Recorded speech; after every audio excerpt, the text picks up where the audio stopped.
This is Lauren. This is Trey. And this is the Partnership Podcast. On this week's episode, we really span the globe on this one. It's a good podcast. I didn't write anything down, and Lauren forces me to do these intros. We talk about trauma. We talk about how to renegotiate trauma through play, which is very interesting. I talk golf. I make some inappropriate comments. Lauren cries, rinse, recycle, repeat.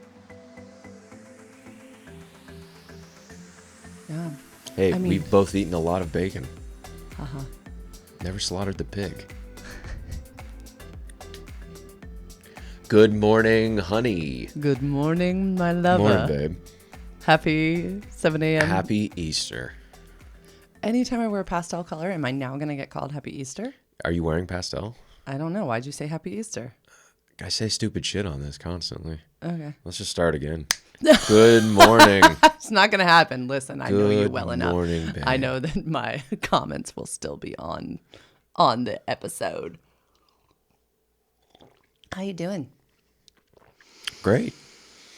Good. I want to ask you about something. You had a golf weekend this weekend. Mm-hmm. And we've talked about this before, but how, we were just talking about growth, I think, on the last pod, like how important it is. And you are really growing into this. And I want to applaud you that I see so much tremendous growth in how you process difficult emotions in your body now. But I want to hear from you. How was your weekend? It was really fun, but it was also wild where it was my first tournament, and it's just like a club tournament. It's who gives a shit? Mm-hmm. And it's stroke play on a big boy course. And stroke play is you have to put it in the hole where you don't just pick up after you're fucking up with your buddies. So first day was okay, and then the second day there were so many blow-ups. Mm-hmm. And then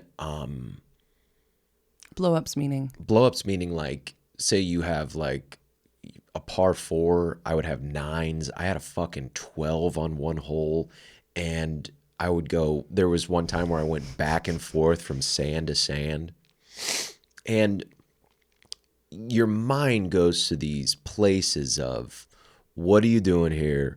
You could quit.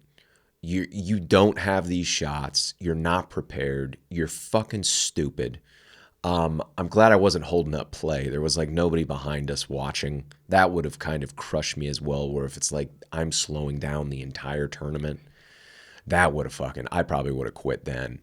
But this was the interesting thing, where at the end of it, my body processed what just happened over the 4 hours as trauma, where it was the equivalent of, say, like getting into a big fight with a loved one, or like a physical fight, where my body was just like, it was just hours of like, there's not a lot of joy in this. But then again, like, I got on the phone with you, told you about it.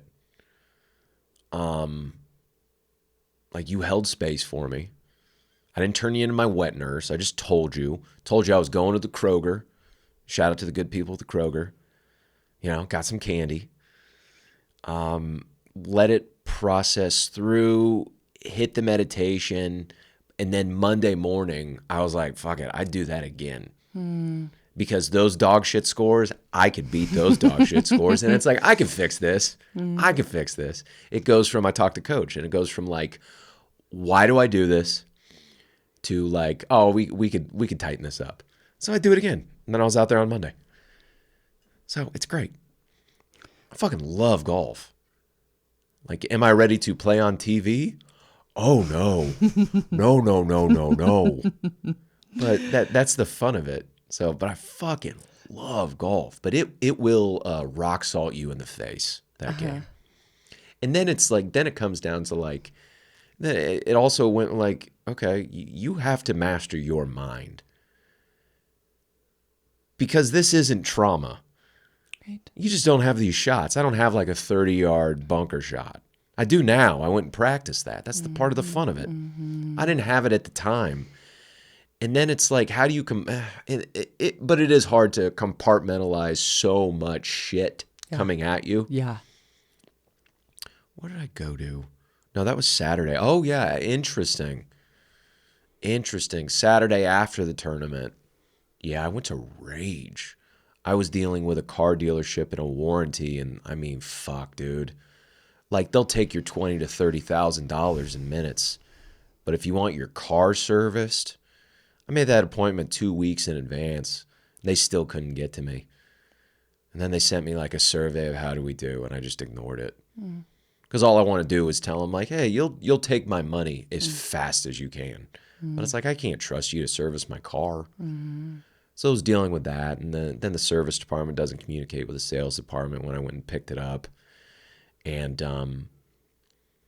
so driving home, I did a lot of screaming. And this was actually Saturday after, like, you know, the quote, I'm doing air quotes right now, the good day of golf. Yeah, stroke play tournaments are a motherfucker, especially when it's wet. And then if you're in the rough, it's like, get the fuck out of here. I just didn't have those shots. FFT, first fucking time. But it's like, then can I give myself grace for an FFT? It's hard with expectation. And my expectation was literally like, go like have fun and shoot 100. I had no expectation. No, you had gone in really like, like have fun and don't yell fuck as loud as you can. And the first day great. Second day, there were a couple of fucks. I throw any clubs? I didn't throw any clubs. I don't like throwing clubs. I think it's so douchey. No, that's not. I do throw clubs though. It's so fucking douchey. Yeah, so it was a wild weekend in retrospect. This is the most I've ever talked on this.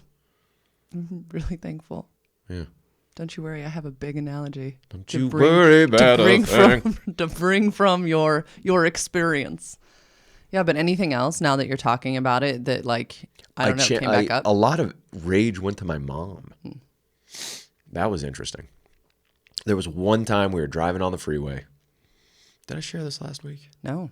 There was one time we were driving on the freeway, and I remember where we were, like on the 405, 605 in California, the interchange, and she was screaming at me at the top of her lungs because she was dealing with her own rage.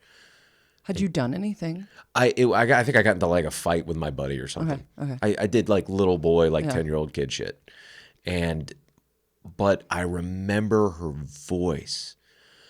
Down, yow, and she would get, that's what came out of her while she was driving. She was going 60 on the freeway. And that came back to me. That came back to me.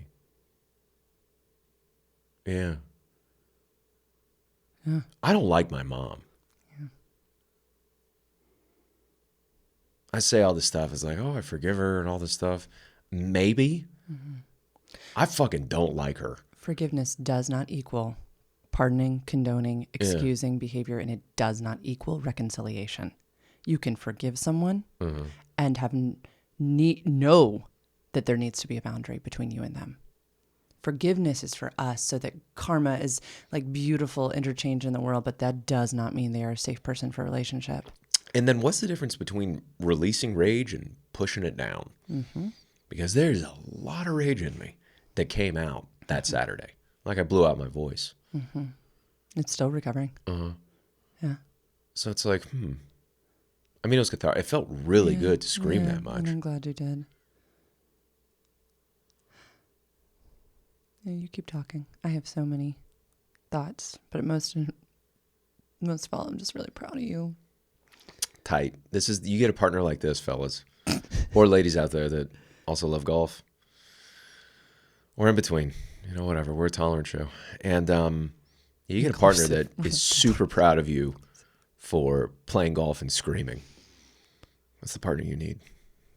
Make sure and like and subscribe, or don't. Do. It's helpful. No. Yeah. Any more thoughts? Because I have so many that I want to feed back and share, and I want to be my nerdy educator self and make crazy analogies from the whole story that you just told. Yeah, it's just more stuff to work on. And then it's the difference between, okay, are you just like pushing it down? Or like, are you releasing it? And I think it's I think I'm releasing it, just not the way I thought it was, because pushing it down is denying things. Mm-hmm. I don't deny that, like, it's gone now. I've solved it. Look at me. Yeah. It's me. Yeah. It certainly came up. How old do you think you were in that specific instance when she Little was boy. yelling you in the car? Little boy, pre-puberty, 8, 10. Yeah. I never got hit, but I got verbally. Mm-hmm. I got threatened to be hit a lot. Yeah.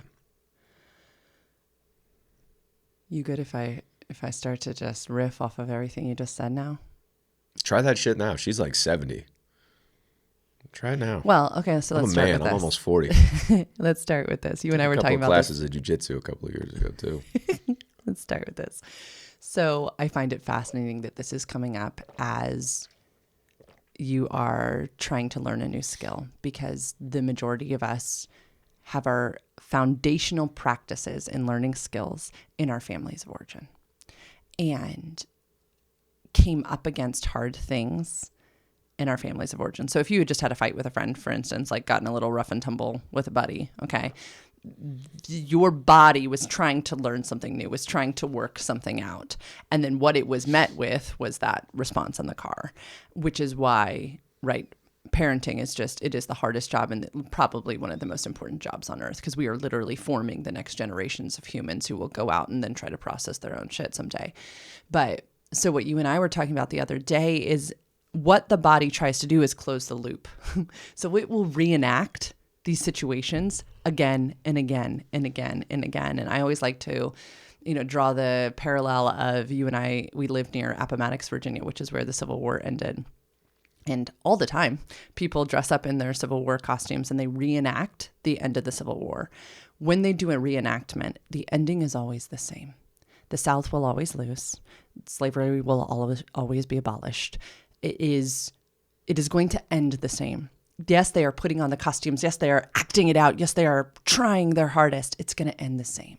So what Peter Levine says, and so many of my favorite trauma experts, is that unless we cease reenacting the same traumas over and over and instead go to renegotiating trauma through play, we will just keep doing the same things over and over. So I am so proud that you are doing something playful, which is golf, which actually could be, no, I'm serious, it's play. It's creating confusion in the brain.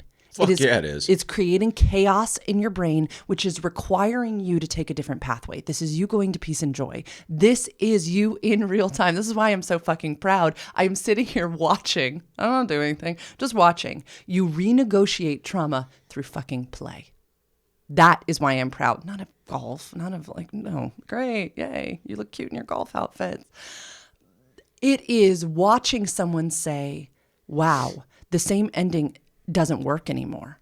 Going to rage will get you so far. You know that, right? That is the thing but renegotiating through play is so important. And play can look so many different ways. Play can look like a new skill. Play could look like actually creating a scene, which is what BDSM and Kink communities often do. I've taken classes in BDSM and Kink as a healing modality. You script out the whole scene. We could learn so much from those communities. It's an exercise I do with clients, and clients especially who have encountered some form of non-consensual sexual behavior and have worked with a therapist and have worked will sometimes come to me, and simultaneously with their therapist, I will have them write out the scene that was traumatizing to them and then ask their partner or friend or whomever to be their scene partner. And you and I understand this from our acting background.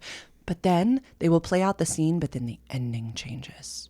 And so you and I were talking about this when it comes to the car situation. If you wanted to, you could write out the scene. You could say, we're going to drive down the whatever highway, Lauren, and I want to sit in the back seat. I want to be re-embodied to little Trey. I want you to sit in the front seat and play the role of my mother. When the timer goes off, and I could do the timer, you could do the timer, I want you to just yell at me for 20 seconds. It doesn't need to be long. That's what's so cool about this. What if I don't want to be yelled at? Can we do something else in the scene? It's got to be, because you've got to take the power back. So then after 20 seconds, Okay. And this is all written out. We don't do this. This is not, oh, in the moment we play. No, this is all scripted. So this is what it could be. You can always change this. Okay. You could say after 20 seconds, I want to say, pull the car over now. I am getting out. Mm-hmm. Okay. And then I pull the collar. I listen, right? I respond. The ending changes where you take the power back. Okay. So you could script it. Everything is scripted. Okay. Including because this is going to dysregulate your nervous system, right? You are going to take the power back. So say we pull over, say you call someone and somebody else comes to get you. I mean, we could do it completely. This is interesting. Where I could also script it where it doesn't dysregulate my nervous system. There needs to be like, can I just like, hey, you're a silly woman, and yes, somebody probably fucked with you at a very young age. Yeah. You don't really know how to solve your problems, and you never have, and you were never the leader that I needed. And, it's not mine to fix, and I wish you the best, but you're going to need to fuck off. Yeah. Mm-hmm. And then Julia Roberts is my new mom. Love it. Mm-hmm. Then I take my hair out of a ponytail and I shake it down and I'm Julia Roberts. Okay, well, if you're my mom in the scene, I don't want to fuck my mom in this scene. Wait. But I started it because I would. I'd made need that a go off pass the rails. for Julia Roberts, honey. How old is she now? Can I complete 60s, the 70s? exercise? I need to complete. She's amazing. I'd need a pass. You can have a pass. Like if she came to town and we saw each other and we made long eye contact, we got into a conversation. I started asking Miss Roberts a lot of questions, made her laugh a bunch. Mm-hmm. And she goes, we have to exchange numbers. And I'd be like, you know what? You're going to need to give my wife a call. Mm-hmm. And she gave you a call too. And she follows through. Oh, yeah. Yeah, Julia Roberts. Don't you get the feeling? Yeah, she follows through. Julia Roberts follows through. She wants to hold an Oscar in a different way.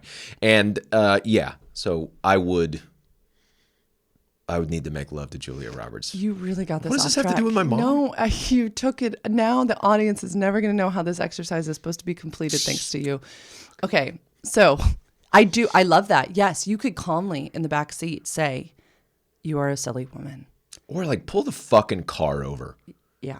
Okay. Oh, cool. Okay. Get in the back seat. I'm driving now. That could simply be what it is, okay? Then you drive home. Then the exercise goes all the way through. What is going to happen after? What's the aftercare? Because it is important that afterwards you get the affection, the comforting, right? That you need, that you're nervous, that we do the nurturing meditation that we do where you lay on your left side and we breathe together, or we have sex, or we get ice cream, or we, anything that nurtures your spirit. Could we do it where there's a pretend child in the front seat and I'm in the back seat and I'm myself and my age and I could talk to my mother as a grown man? That's cathartic for me. Mm-hmm. Where it's whoa. Hey. That's a little boy. Yeah, that feels really good. What are you doing? Why would you talk to that kid that way? This is your own shit.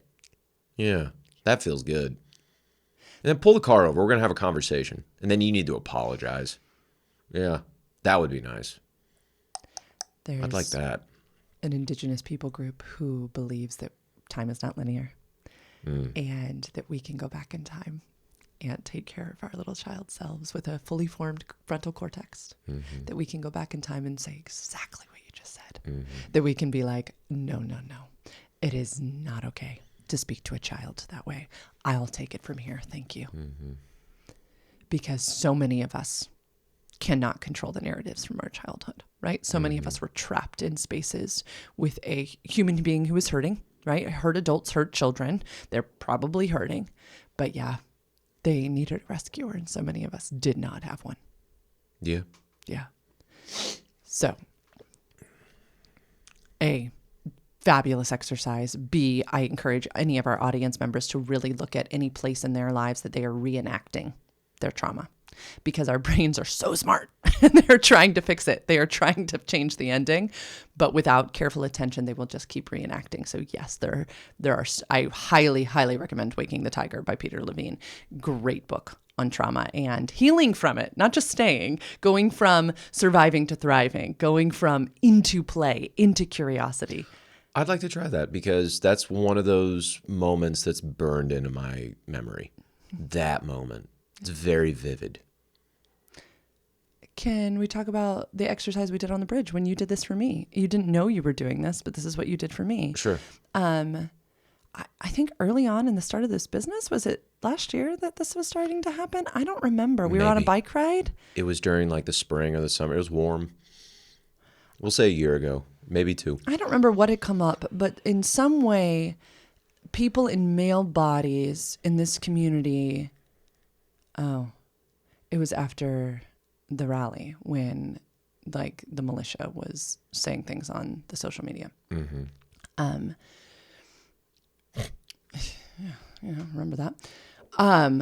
It's just funny that like a militia has negative comments on social media. Yeah. It's like, you guys are a militia? So take to Facebook. The thing it triggers in my body is people in male bodies telling me what I can and cannot do, trying to control my behavior, saying that they should own, right, what comes out of my mouth, what I say, how I carry myself, all this type of stuff. And so it really got to me. Like, it was really painful to me, but you could see it as it was. I could not, right? My brain was just reenacting all of my misogynistic trauma from my childhood, right? Where I was subpar. I was the first daughter, yes, but I wasn't the first son. I mean, all of these things, like just from the time I was tiny.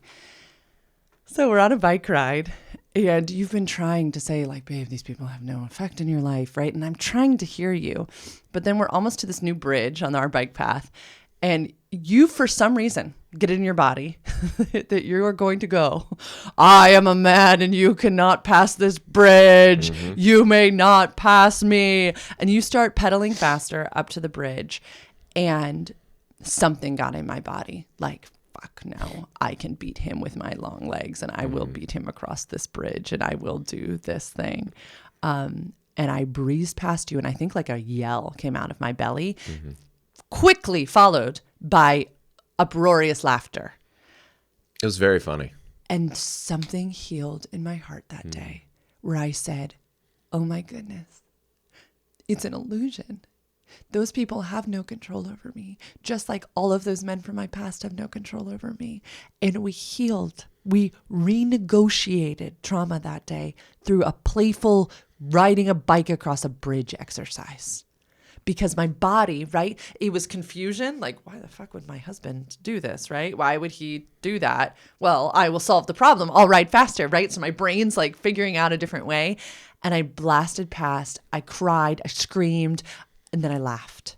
Laughter is like a spasmodic healing thing. Oftentimes there's going to be shakes or laughter or something like that. And I would love the chance to do the same for you. I would love to create an atmosphere in which you can complete that loop with you taking the power back. Okay. Right? Because she doesn't get to hold that kind of power over you anymore. She doesn't get to. She doesn't get to be the voice you hear in your head on the golf course. It's not okay. Now, if you're willing, I would also like to share with you and to the audience another reason why I'm so proud of you for doing this. Oh, okay. What is your face? I wasn't even looking at your face. I was like thinking in my head. I don't know what face you made. When I work with couples, especially hetero couples, we often encounter difficulty in learning new skills. When couples come to me and they are interested in improving the sexual experience, learning new skills is hard. It's really, really hard. Why is that? Why are you making that face? Do you want me to have sex with these guys' wives? No, that's not what I'm saying. No, that's sweet. You're so kind. Thank you for the offer. No. Okay. Cut that out. No, don't cut that out. Trey is now making himself available. Nope. That's not what we're doing. This is the thing. And I should say it's not just couples, it's thruples, it's polycules, it's all of these things. And it is not dependent upon the orientation of these people. So many of us have childhood experiences. I don't know if you've ever taken the ACEs test, adverse childhood experiences. If anybody hasn't, Google it, do the adverse childhood experiences test. It's just 10 questions. These things, the same exact things that are getting in your way on the golf course, okay, your childhood trauma, get in the way of people learning new sexual skills. One of my favorite quotes is sexual skills are like any other skills. They have to be practiced. And I love how you said, you did this whole weekend. It was frustrating, but then you said, I'm going to get back out there. So many of my clients experience exactly what you just experienced this weekend in your golf tournaments when I assign them an exercise to do with their partner. It goes horribly. It's awkward. It can create confusion in the brain. It's chaos. It's a mess. And they just get mad and they get so down on themselves. And I want everybody to see what you did and the curiosity with which you approached this and how you worked yourself to a place, not splendidly, with stumbles, to, okay, and now I go back out there, right? I get curious about this and I try again. The fact that you had a bad weekend doesn't mean that you can't learn this new skill. Yeah, and it's still ruled. It's still golf. Right. And sex is still sex, right? Yeah. Mushing our genitals together, pursuing our partners. If you're into it, it's awesome. Yes. Really awesome. And so often childhood trauma comes up. And in the bedroom. Yes, when we are learning new skills, because I always like to say ages 7, 14, and 21 are where so many beliefs about ourselves and our sexuality got imprinted on our bodies. So that's why I was asking what age you were in the car. And you said prepubescent. So, right, 7, 8, 9, 10, somewhere in there before puberty. We absorb beliefs about ourselves in those ages. And so often when I'm asking clients to try something new, the voices they hear in their head about why they can't master this sexual skill is not the voice of their partner, right? We have to delineate between that often. Like, it's not your partner saying these things. It's your parent or your guardian or a teacher or a coach or a brother or a friend who said something about what you could and couldn't do. And those limiting beliefs hold power over us well into adulthood. And it is just fascinating and like my deepest joy to help people see, like, no, they don't have to anymore. They don't get to fuck up our sex. We get to do the fucking. Like, no, they don't have to. They don't have to. Is it hard? Yes. And so that's why I've been so glad to see your authentic real-time struggle over this weekend, because it's not easy. Okay. So like in the bedroom, how do you like get over it? How do you do that? So say I assign the 3-minute game, which y'all go back and listen to. It's just 2 questions. How would you like to be touched for 3 minutes? And then how would you like to touch me for 3 minutes? Sometimes people will do this and it's fine, but they're like, I don't know. Or they'll skip a question. Or some people can't even get to it because it requires this. Talking, communicating to their partner. Okay. And they've been so used to silent sexual encounters in their marriages and in their partnerships and in their dating relationships. Yeah. Okay. So communication can be really hard. So they'll try or they'll be assigned it and it won't be able to happen. So then we go into, okay, when else were you not supported to communicate? Let's find out, because I bet there's a space. This is hard work you have to do because most people don't want to do that. Yeah. As soon as you said, like, where else have you not been supported? I go, I'm not talking about that. Yeah. I bet that happens a lot, right? Yep. Then you got to do the shit. Yep. Keep going. I interrupted. Keep going. No, you did it. It's so perfect. Yeah. So first of all, in my business, we practice trauma-informed care. So it is not mine to decide when somebody's ready to dig into that. So I will suggest exercises, we do timelines, we do all this stuff, but people learn what they're supposed to learn when they're supposed to learn it. And that is not dependent upon me as an educator. That is dependent upon the person's body, where they are in life. That's never going to be forced. But if they're interested in getting curious, oh my gosh, is it phenomenal? Because if we can create a new neural pathway through learning something new, it is so cool to watch them go, oh my gosh, right? Like, that's the coolest thing about limiting beliefs, is that we're the ones holding ourselves back. It's not person anymore. It's not a parent. It's not a guardian. It's not all of these things. It's us. So yeah, we do different exercises. We have different conversations. We discover also the erotic mind. This is me going off on a tangent. Is super cool too, because so often these things that in real life would be detrimental to the erotic mind become hot. And so then most of us formed what we know to be hot and sexy also in adolescence, right? We talk about this all the time, juvenile, which is great for eroticism, not great for partnerships sometimes. So sometimes Jack Morin calls them troublesome turn-ons. What we're drawn to is hot, and it is usually what we use to have satisfying sexual encounters maybe in our younger years. But then we get into partnership where we find like a solid, secure person. And then all those things that turned us on before are no longer helpful here in this relationship, right? For instance, violating prohibition, sneaking out, right? Well, when you're in a safe partnership where sex is condoned, well, that's annoying, right? Okay. Or ambivalence, which is mine, this overcoming ambivalence. You being ambivalent towards me in partnership, not that great. Okay. Yeah. But it is a super hot turn on to me because misogyny ruled in my life. So most men were ambivalent towards me. I was a girl. I didn't matter as much. Hot in theory, because, I have to work. Like, watch me work. Watch me make myself known. Great. Erotic mind. Love it. We can have all those fantasies. Here, highly detrimental. So people, in their wisdom, find these partners who are great. And then their eroticism is like, wah, wah, wah. It gets really sad. Mm-hmm. And so we'll assign something like 3-minute game, which is an exercise, practicing a new sexual skill. And then all of a sudden we find some childhood message. And yeah, the curious ones see great rewards because then we assign a game like this, like the renegotiation of trauma through play.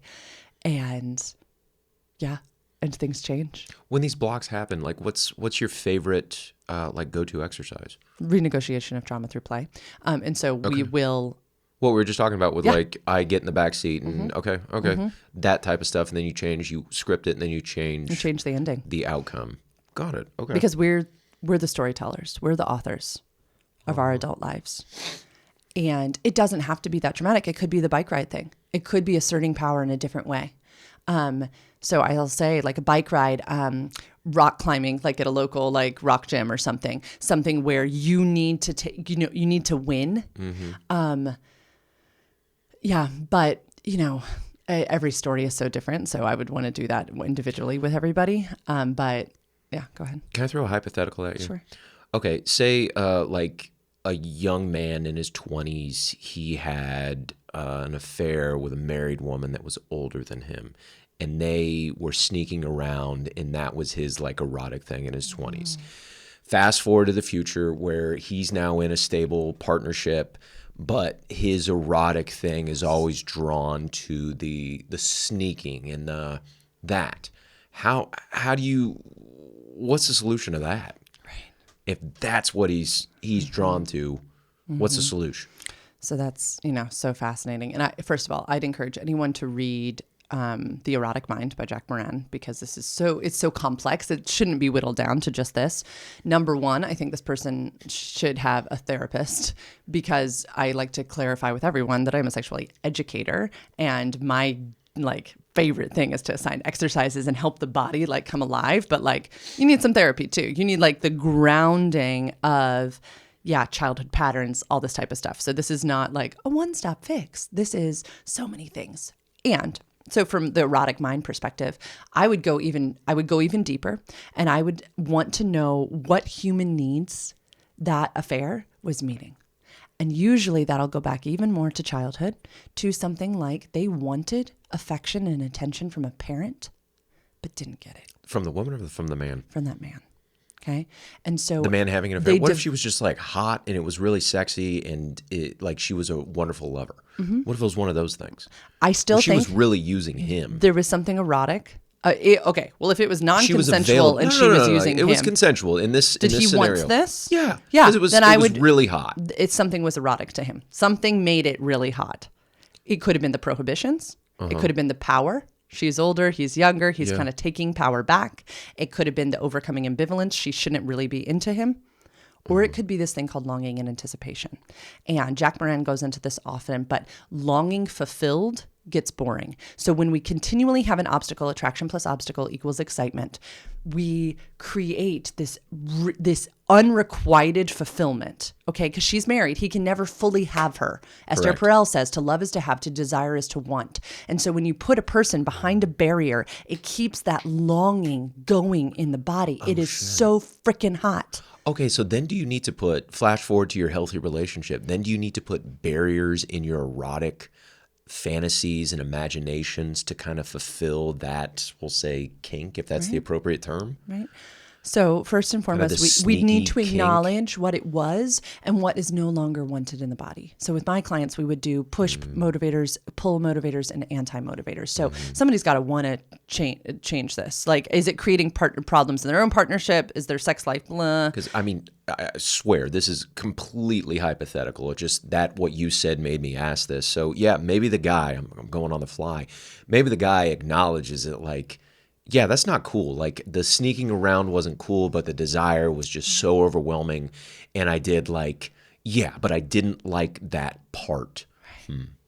And then he's got this beautiful, healthy partner in his life now and has no desire for her, which can often happen. So you got to put in a bunch of barriers within the erotic. You don't have to put in a bunch, but yeah. Within erotic play, you need to put in barriers. And then almost like, do you wean yourself off of that? Or is that silly where it's like, this is just part of my thing now? So good. Those are such good questions. Because older women started giving me attention at like 17. Yeah. I loved that you said this was purely hypothetical. This is now not. This is me. This is Trey. It's me. Older women started, and I got conditioned to liking older women. And throughout my 20s, I was constantly with older women because they gravitated toward me, and then I gravitated toward them. And that's just it's part of my thing now. It was never non-consensual. It was never forced upon me, or vice versa. It's just part of the thing now. And I'm okay with it. It's nothing that needs to be fixed. But it is part of the thing. And then we occasionally play with it in our erotic imagination.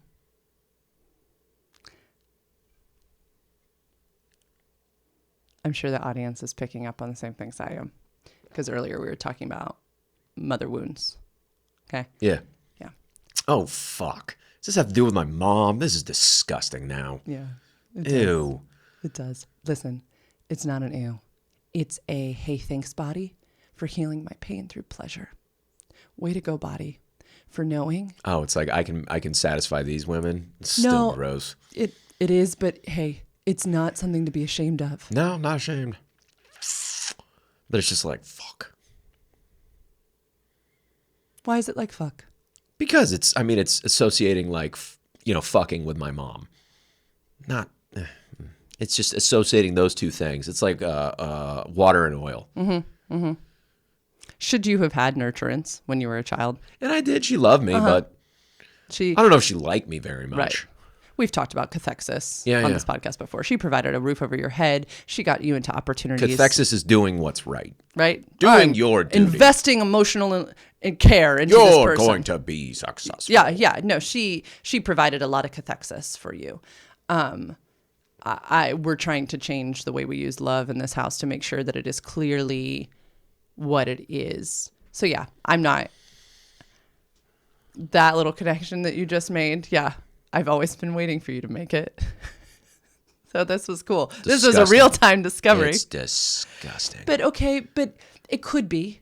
Or we could look at ourselves with grace and give ourselves big hugs and be like, hey, way to go, 17-year-old Trey. Way to go. This is where they become, right? I loved the question you put forth, though, because at what point did they serve us and at what point do they no longer serve us? And that's for us to get curious about. And for some people who, if you had not settled down with me, settled down. We have done the opposite of settled down. I settled. That's a horrible phrase. Cut that. What do?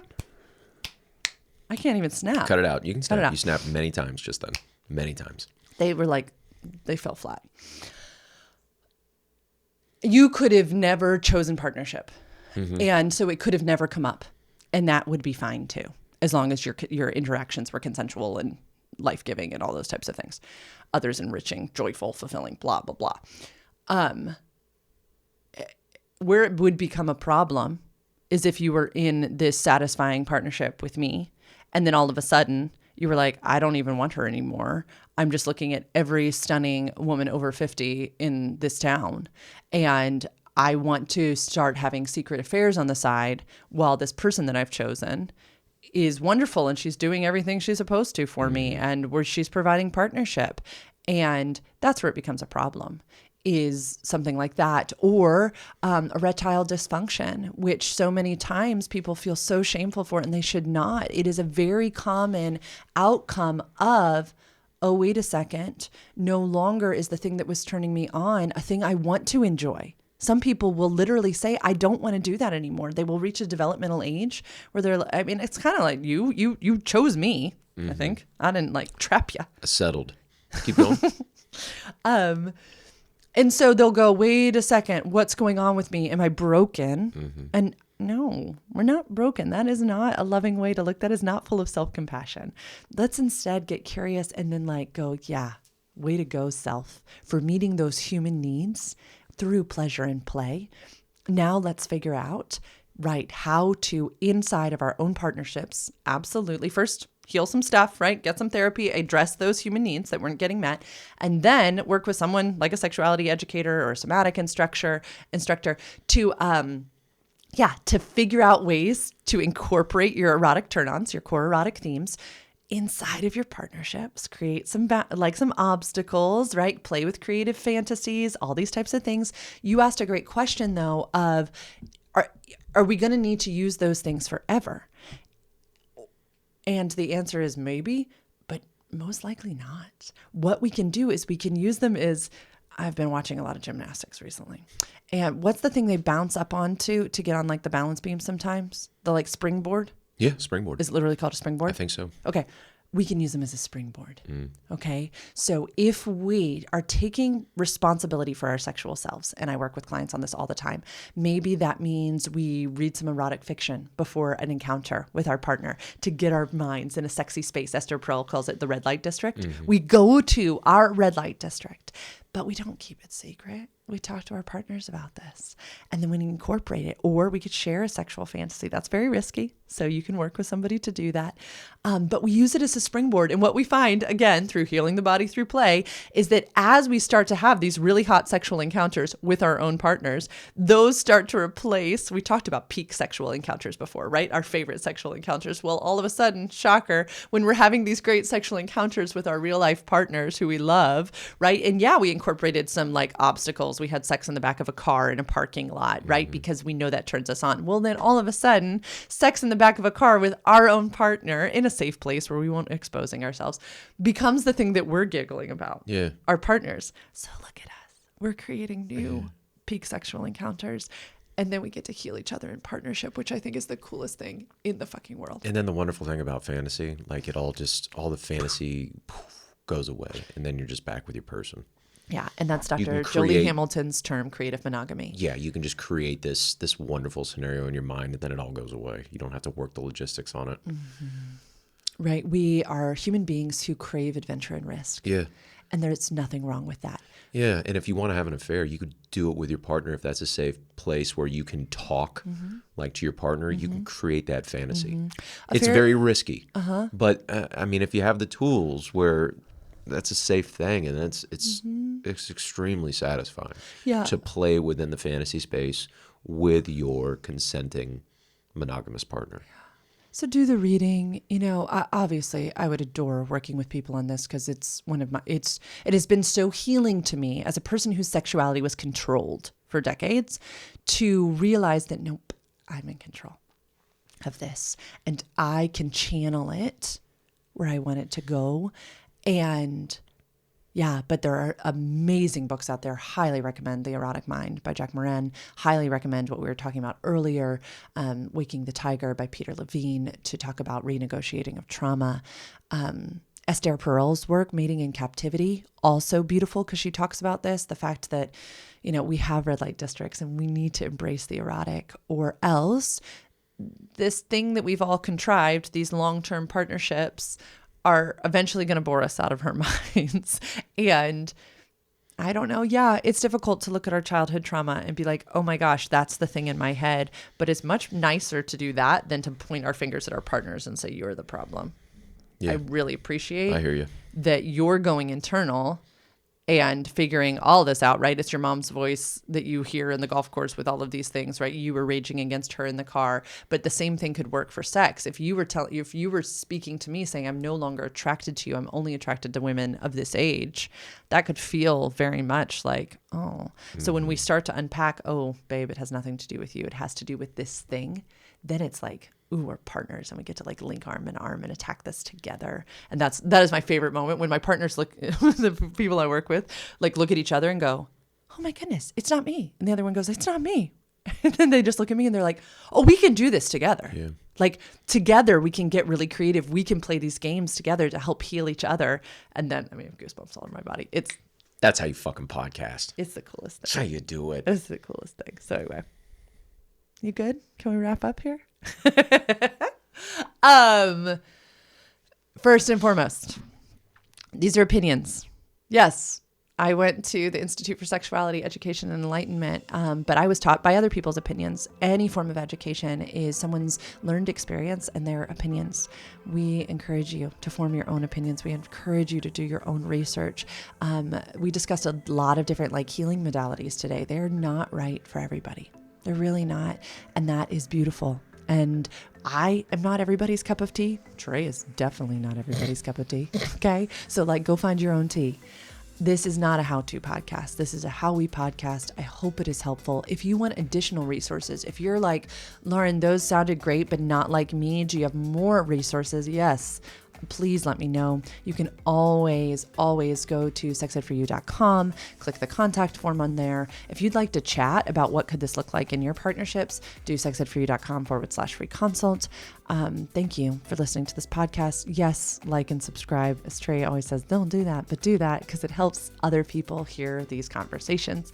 And then if you're on Spotify or Apple or Amazon or whatever, give us a rating, whatever rating you want to give, and leave us some feedback. It's really fun to read your comments. Have a wonderful day. Bye-bye.